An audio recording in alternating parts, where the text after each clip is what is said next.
Hey everybody, it's John Schumacher here with NewWaveHealthcare.com, and just want to give you guys a quick reminder that we're a video podcast. So if you're listening to this on iTunes or Stitcher Radio, head over to NewWaveHealthcare.com.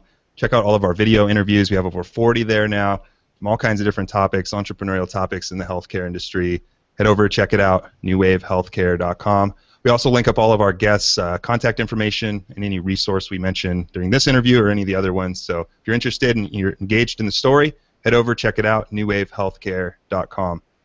All right, let's get started. Today, my guest is Erson Religioso, who's a doctor of physical therapy and the founder of The Manual Therapist, which is an extremely popular blog in the physical therapy field.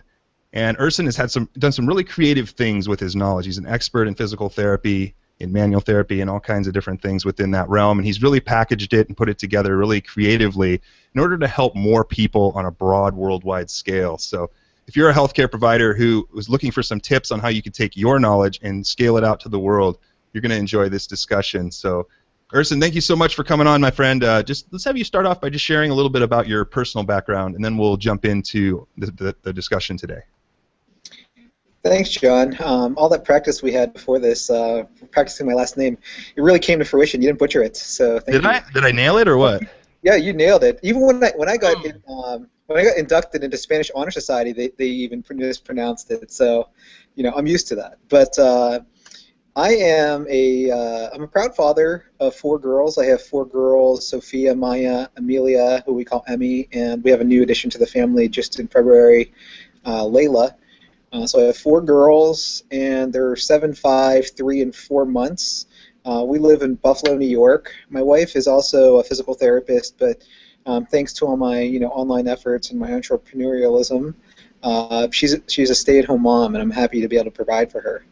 So we homeschool, and even though I'm home more often than I'm in the clinic now, I do a lot of work from home in terms of social media and my sales and shipping out my products. So, but I'm happy to be able to spend so much time with my family. Again, just due to my what used to be side businesses, but now they're my main businesses.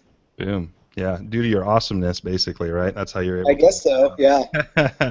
So it probably didn't start that way, though, right? So I mean, talk to us a little bit about how you got started doing this. You're blogging, you've created information products, you're doing, video consultations with other practitioners, and you have a big following now. How did you, if someone's a PT or another health provider and they're looking to start down that road, can you share with the audience kind of how you started out and what that looked like for you? Well, basically about 4 years ago, even let's just go back to even 6 years ago, or a little bit more. I was treating a son of a chiropractor, one of the presidents of the local chiropractic schools, and he saw that we were doing a lot of soft tissue work and manual therapy. So we were just using our hands and these crude wooden tools that I kind of had patients make for us based on another tool that I had bought. And he brought in his Graston tools, and there's these fancy stainless steel tools, and we all love them and the feel that they gave us, and how you can palpate through the tools and the different aspects of the tissues. But then, the question invariably is, well, what's the price? And when it was told to all of us that it was $3,000, it was like, wow, no matter how successful I get, I don't know if I'm ever just going to drop $3,000 on a set of 6 tools that can easily walk out of the office. I mean, and that's one of the problems with those tools is, some of the part of my market of me, for my edge tool is when people lose their more expensive tools. But I had patients every once in a while that were metal workers, and I started looking for cheaper alternatives, and the alternatives out there I just wasn't happy with in terms of feel or shape or how easy it was to hold. So I just kind of designed my own with an engineer about 6 years ago, and I only sold locally, just to clinicians or to students. Then I started selling on eBay, and then about 4 years ago, one of my students said, "Hey, that tool that you sold, that you're selling, well, first of all, it was copied by a student of mine. And then that copy got featured on MikeReinhold.com, and Mike and I are probably 2 of the biggest PT blogs in the world. But 4 years ago, I was like, who's Mike Reinhold? There are PTs in social media. So he said, you should probably start blogging to get your name out there. And Mike gave that guy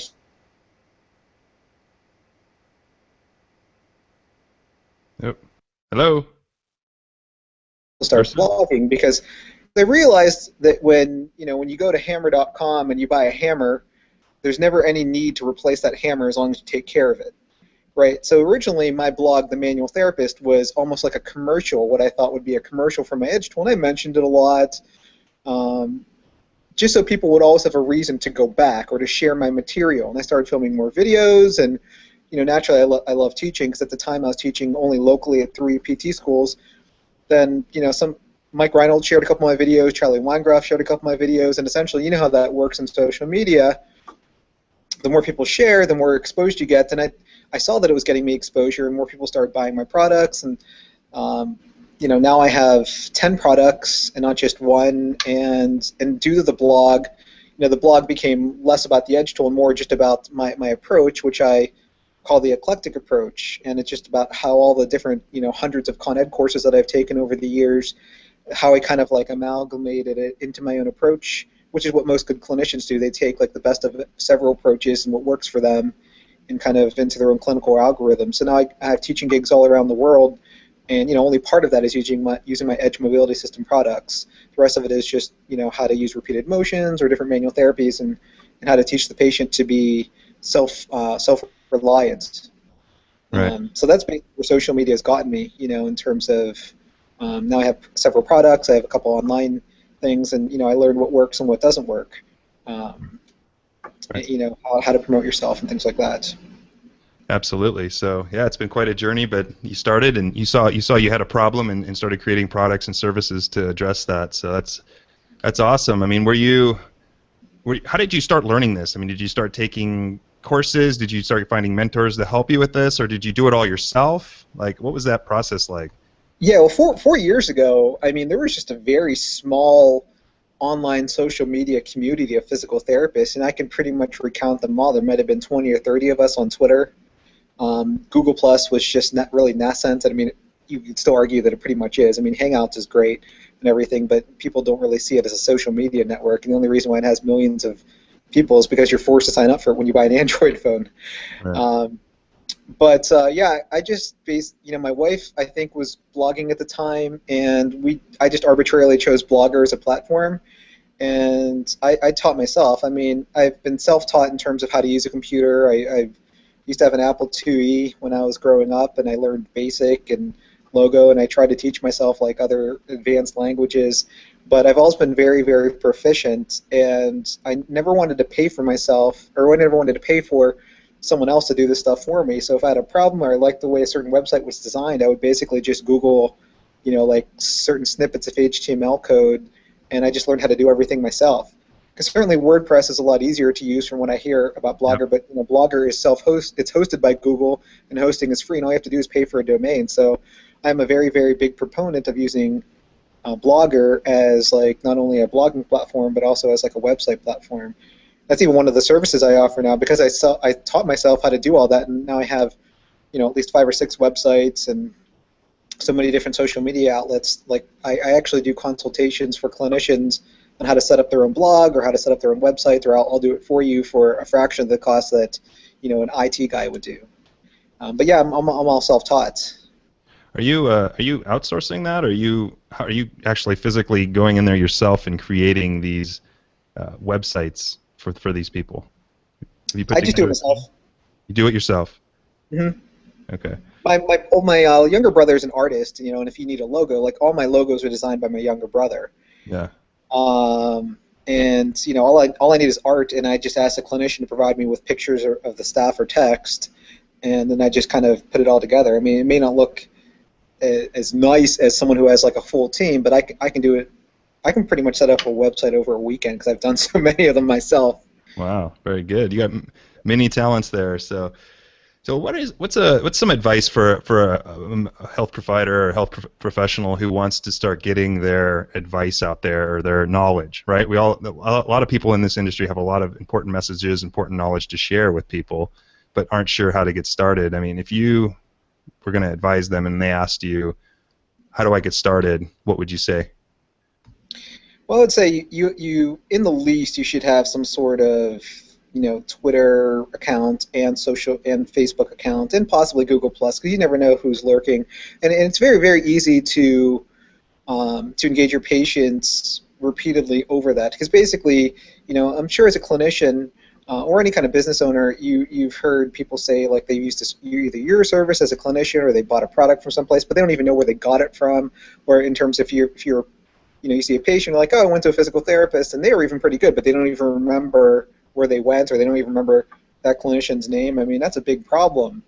And even if you always assume your patient's going to remember you, but the fact is, if they haven't seen you or another physical therapist in several years, they may not remember where they went. I mean, we're like a dime a dozen. So it's a way to keep your patients repeatedly engaged.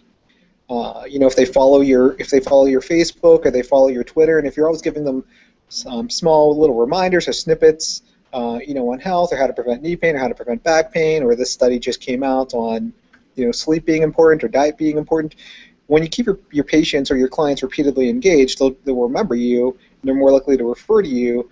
And if you end up lucky like me, basically it's like if enough people share your stuff, you really get out there. So one of the things that I learned is that you can never be repetitive enough. I mean, I blog now Monday through Friday, and I used to just blog once or twice a week, and that's really gotten me a lot of exposure. But the one thing I learned a lot about that is that you really can't be too repetitive, and I said that twice for a reason, because people would ask me, hey, what are the top 5 courses you would recommend? And then I write this lengthy blog post. I recommend them, even though I just recommended them like 6 months ago. And then either even later that day or sometimes the next day, someone will be like, hey, what are some courses you recommend? Because you assume that everyone reads every single thing that you've written, and maybe they do, but they don't even retain it. I mean, I have guys who attend my seminars who one guy told me, I check your blog before I check my email in the morning. I'm like, well, that's really impressive. Yet he's asking me what I thought were really, really basic questions that I cover all the time in my social media or in my videos. So I learned, especially now even blogging every day, people say, how can you blog every day? Well, I mean, I only blog about like 5 or 6 different topics, but I just package them a little bit differently, or word them a little differently, or apply them to specific cases. And it's just a way to keep people engaged. And you don't even have to do it every day. But if you just update your Facebook or your Twitter or your own blog, or basically all 3, because it's very easy to link them all together. If you update them just regularly, people always have a reason to go back to you. And you keep people engaged, keep them, you will always be at the back of their mind for either a product or for a certain service, and that's how you get customer retention. Right. So is that the best way to engage patients then? Is to one be using social media to keep you top of mind for them, and also content, giving them value. Is that, in your opinion, the best ways to engage your patients online? Yeah, I mean that would be the first way, and the second way, and I know a lot of clinicians are probably hesitant to do this, is I give them access to one of my email accounts, like my business accounts, and I say, look, I will try to get back to you within 1 business day, but really I try to get back to people within an hour or 2 if I can. Mm-hmm. Because one way to improve your patient outcomes is to basically modify someone's home exercise program if it needs a little tweaking. Because within basically a day or 2, if you gave them something that was working for them in the clinic when they left, but it's not working for them the next day, most likely they're not doing it correctly. Mm-hmm. Or something about the frequency, intensity, or duration they've gotten wrong, or the program or the direction of the exercise might need a little tweaking. So I always give access to my patients, to my email, and I get back to them. I'm very interactive with them, and I tell them, like, feel free to email me anytime you want. I will try to get back to you as soon as possible. And that's one of those things that it's another way to keep patients engaged. I mean, typically they're all going to email you for the duration of their care, and where they might email you. Later. I've had some patients email me like, hey, look, my low back flared up. What should I do? And I say, look, assess this, because I also teach patients self-assessment and not only self-treatment, because if they can assess themselves, then they know also what exercises to do. So look, assess this. If this is happening, then do this. If this is happening, then do this. Double down on your home exercise program. If it's not any better within 48 hours, then come see me right away. And Okay. I'm sorry. One of my No kids just problem. came downstairs.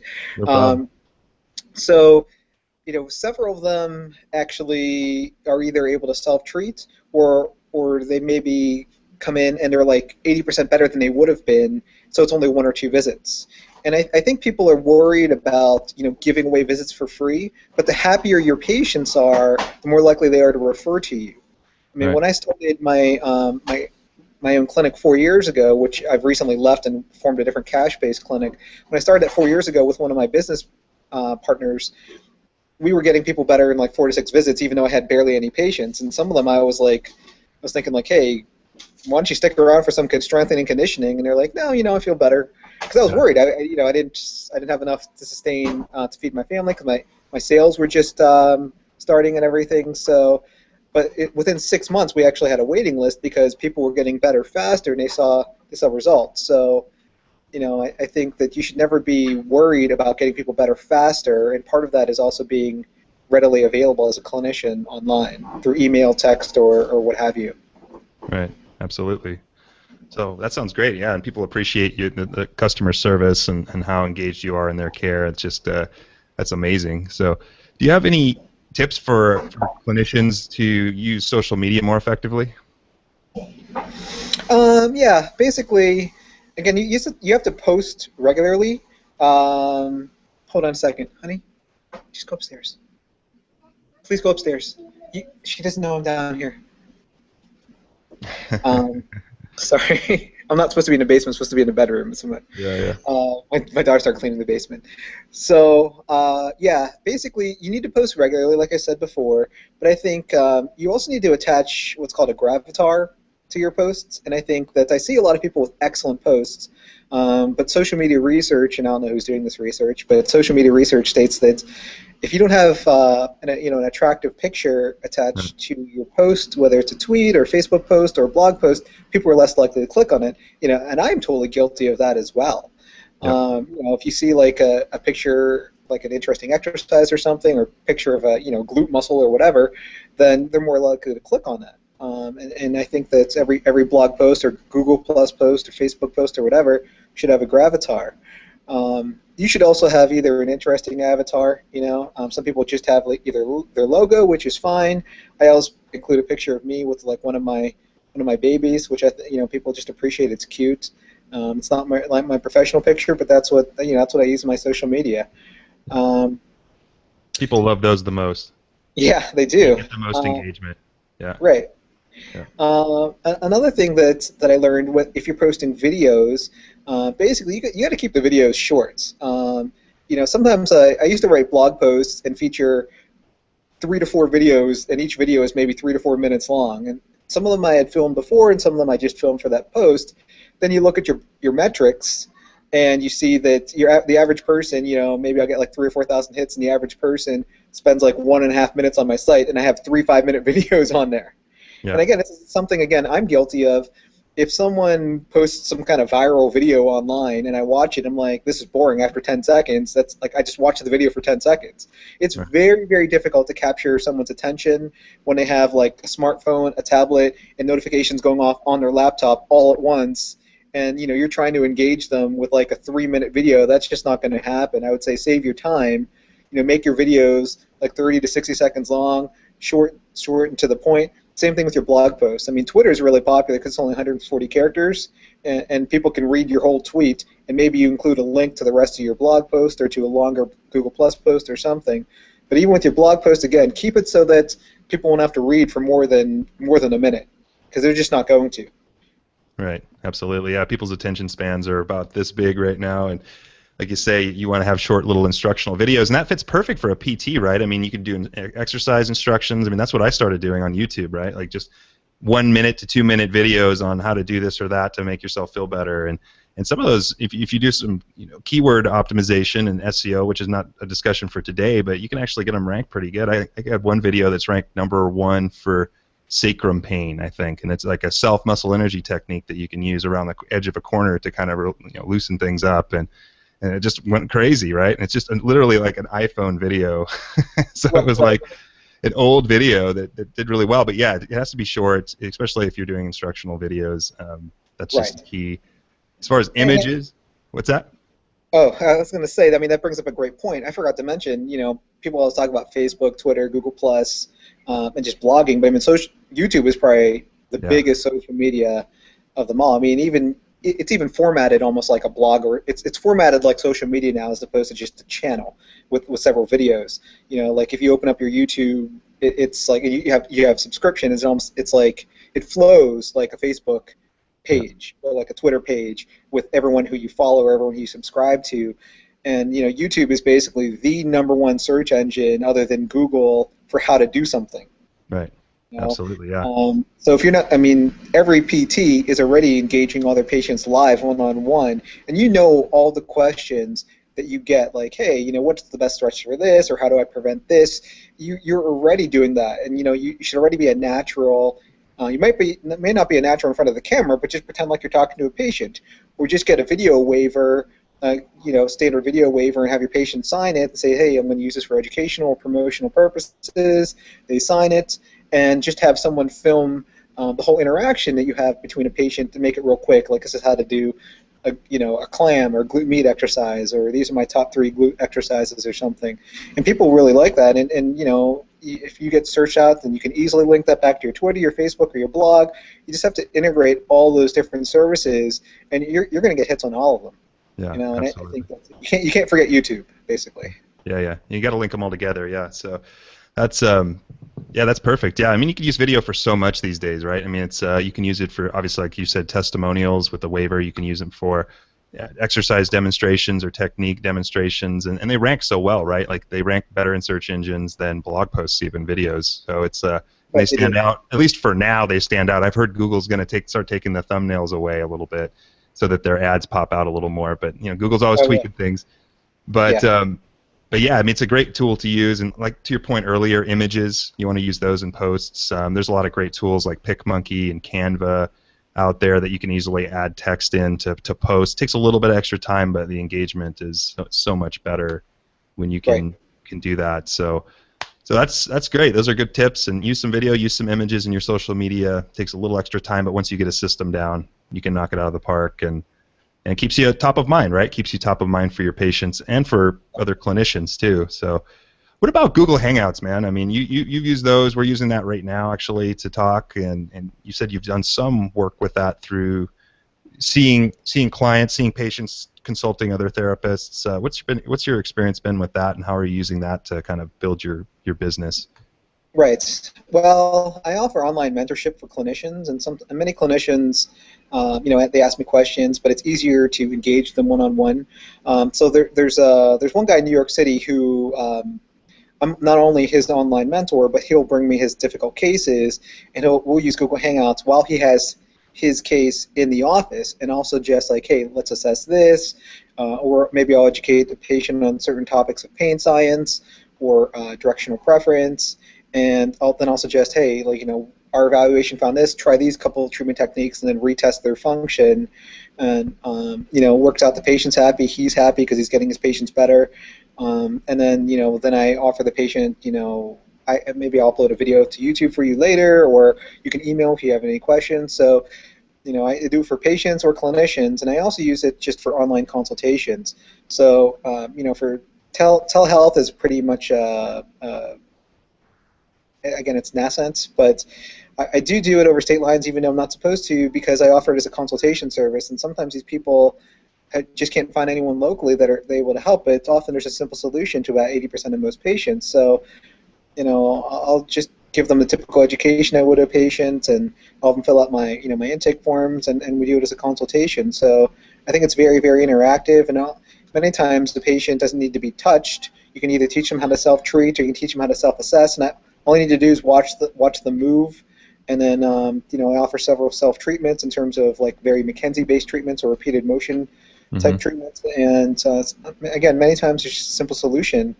So it's just most PTs are kind of doing passive treatments like ultrasound, e-stim, and stuff like that, and they're not doing active treatments, or not educating the patient that they can take matters into their own hands. Like too many patients are just reliant on their PT, massage therapist, or chiro giving passive treatments all the time without realizing they can replicate those effects on themselves. So Absolutely. that's my mission, to basically show everyone that they can self-treat. Right. Help them help themselves. I mean, that's such a big Right. one, right? So there's so much you can do with that too. I know my good friend, I don't know if you know him, but Tom DeLonzo Baker is the founder of Total Motion Release, and he has a system that he's put together that helps people assess themselves and treat themselves using a few key movements. And it doesn't work for everybody, but it helps a lot of people, and a lot of people can do it for themselves. So it's just there's so much we can do just through video, right? I mean, through Right. watching them and not even needing to touch them necessarily in some cases. Do you feel like there's a barrier with the Hangouts with people? I mean, is it difficult to get them in the right setup, or is it something that a lot more PTs could start using?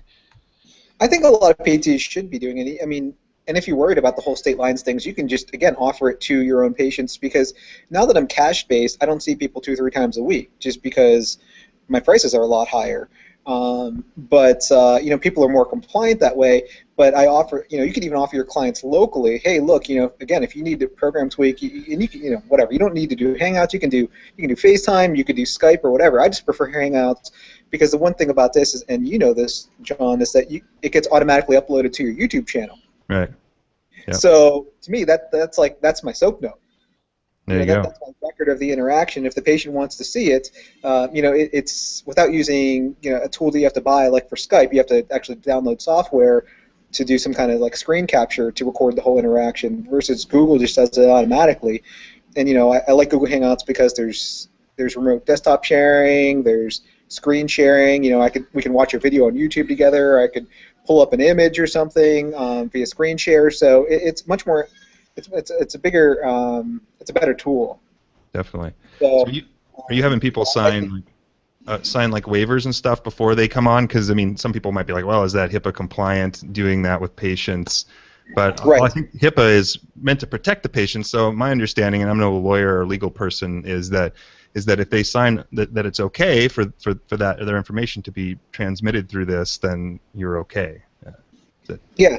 Well, the thing is, I know that Apple said that FaceTime is HIPAA compliant, and Google said HipOuts is HIPAA compliant. Yeah.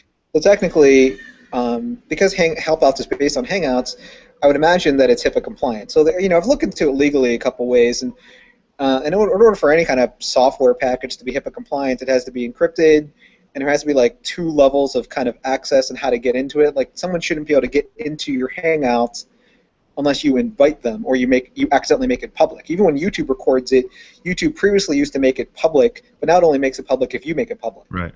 Right. So it's private, and it's only shared initially with the people who are participating. So technically, it meets all the levels of HIPAA requirements. That I don't think. I mean, not enough practitioners are using it for it to even be an issue. But I think again, since HelpOuts is HIPAA compliant, Hangouts also should be. HelpOuts is like Google's officially. It's official. Like there's official signed providers, or any whether you're a web guy or whatever, any kind of service you want to offer. It's Google's official way of putting anyone in touch with someone they need help with.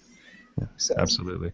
Yeah, and I've heard that there's a box you can click that for HelpOuts that do make them HIPAA compliant or whatever there. So cool, man. Well, thanks for sharing some tips with us all. And let's just, as we wrap things up, let's just have you share a little bit about where our viewers can find out more about you. And if you have any parting advice, that'd be great too. And then we'll say goodbye. Well, in terms of parting advice, I would say that if you've ever found a link or a video, that you found helpful, please share. Again, I went from like my first month, I had 1,000 hits in the first month, and then it took me 2 years to get to 1 million hits on the manualtherapist.com, and then it only took me 7 months to get to 2 million hits later. So the way that things can blow up, and that's like, it's nothing compared to like your typical auto blog or tech blog or something that gets millions of hits a day. But if you've ever found anything that you found interesting, please share. It's the way social media works, because you never know who you're going to help. Because enough people shared my stuff and it kind of got all around the world, it really changed the quality of my life and the quality of my family's life, because I get to spend so much more time with my family.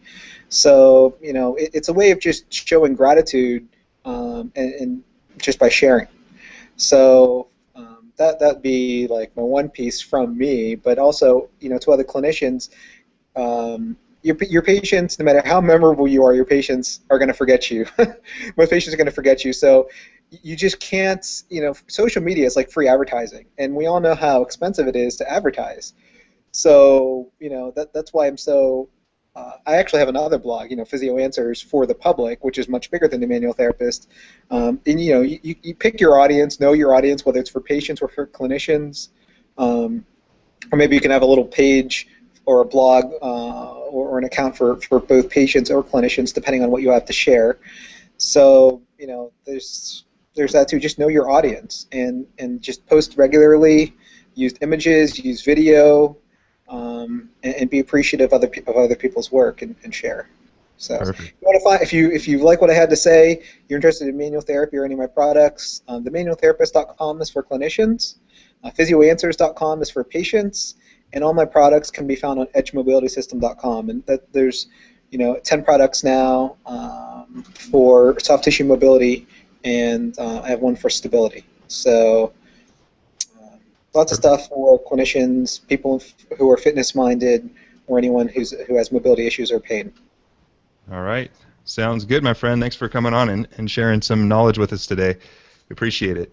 Yeah, thanks for featuring me, John. It was great. No problem. So I hope you guys enjoyed that discussion. We'll have it linked up at newwavehealthcare.com/Erson, which is ERSON. So that's newwavehealthcare.com/Erson, or you can simply put in Erson in the search bar, and the show notes page will pop right up if you're listening to this on iTunes or Stitcher Radio today. So, all right, everybody. Hope you enjoyed that discussion, and I'll see you on the next one.